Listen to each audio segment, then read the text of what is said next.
Dementia is not inevitable as we age. If we look at everybody over age 65, about 10% of people have some form of dementia. And while it becomes more common as we get older, even at age 90, 50 to 70% of people still have normal thinking and cognition. Well, it wasn't a memory loss, and yet it was a kind of memory loss, but it wasn't a memory loss that the average person would consider to be a memory loss. It was problem solving.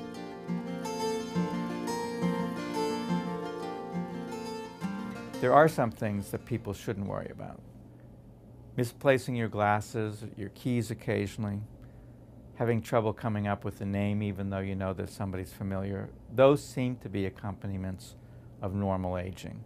And in fact, usually you do remember that name, it just takes a lot longer. On the other hand, there are things that are concerning and should make one look further. Particularly if you're having trouble doing something that you've always done, driving somewhere, doing your taxes, filling out a checkbook, cooking. If those are things you've done without any trouble and now they're becoming harder, then it's time to go to a professional and look into whether there might be something that can be fixed or to at least get a proper diagnosis. I knew that she was getting more forgetful. Yeah. I didn't think too much about it. I just thought, well, you know. Yeah. You must have been concerned because you were calling her every day. Well, I mean, I was concerned, but maybe I was more concerned than I realized.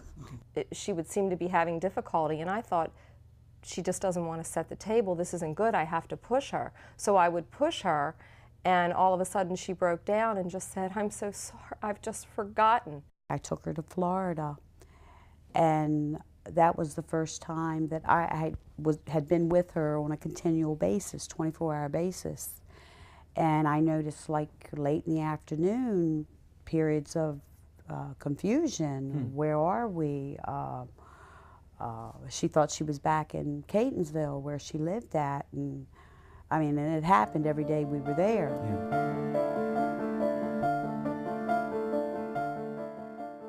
There are some memory problems that should also trigger concern. If you've forgotten an important event 10 minutes or 30 minutes after it happened, that's serious. If someone tells you that you've asked the same question 3 or 4 times in an hour, that may well indicate that there's some serious problem going on and that you should have it professionally evaluated. I had asked him why he seemed to be selling and buying and selling so much of our stocks, and what was he doing, and what did we, and he couldn't tell me. That was the one that made me know that we really had a problem. I was keeping much more of a watchful eye on things that she was doing, and I noticed she was starting to have problems with being able to write a check. Just being able to understand bills. Yeah.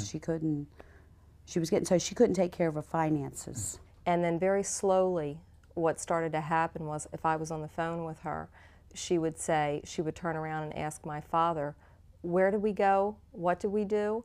And I thought that was very strange. So that was my first inclination, that something. The majority of people with Alzheimer's disease never know that they have a problem. I actually believe that it's the disease itself that blocks awareness. But that presents a real challenge to the family or the caregiver, because that often leads the person to say things like, "Well, I'm just like all my other friends who can't remember a name every once in a while." One of the things that I suggest that might get the person to the doctor is to say, "Well, I just feel better if you got it evaluated, and if I'm wrong, I'll be happy just as you are." That can sometimes help the sick person accept an assessment, even though they don't think they need it. And my family doctor did not tell me that until a couple years later, when Jim was really getting worse and I wanted him reevaluated, and he said, "What for?" I said, "So I know what I'm dealing with." Well, Jim and I were both relieved because Jim felt like he was going crazy. He used to walk around the house like this, holding his head. "Something's going wrong up there. I don't know what's happening, and I don't like it." So getting the diagnosis actually made him feel a little better. Yes, it did. I think it's important to have a thorough professional assessment whenever there's a question about somebody having a serious memory or cognitive problem. Sometimes you find out that there's not a problem, and that can be reassuring. But even when you find out that there is a condition, it's important that a person be thoroughly evaluated to make sure that there's not a treatable disease, or that there aren't medical or psychiatric problems contributing to the memory problems. And finally, even if the diagnosis is Alzheimer's disease, to find out in a positive way what can be done to help the person live a better life and to help you as a caregiver do a better job in helping them care for themselves. I mean, we all knew that, but by this time his memory was going, and he wanted me to go with him to the doctors and actually sit in on what the doctor would tell him. It's important to realize that sometimes there are treatable medical or psychiatric problems that are inducing memory trouble, and if those are fixed, the person can recover. But even if the diagnosis is Alzheimer's disease or some other cause of dementia, you can get information that can help things go much better. And from my point of view, that's one of the reasons, one of the important reasons, to get a thorough assessment.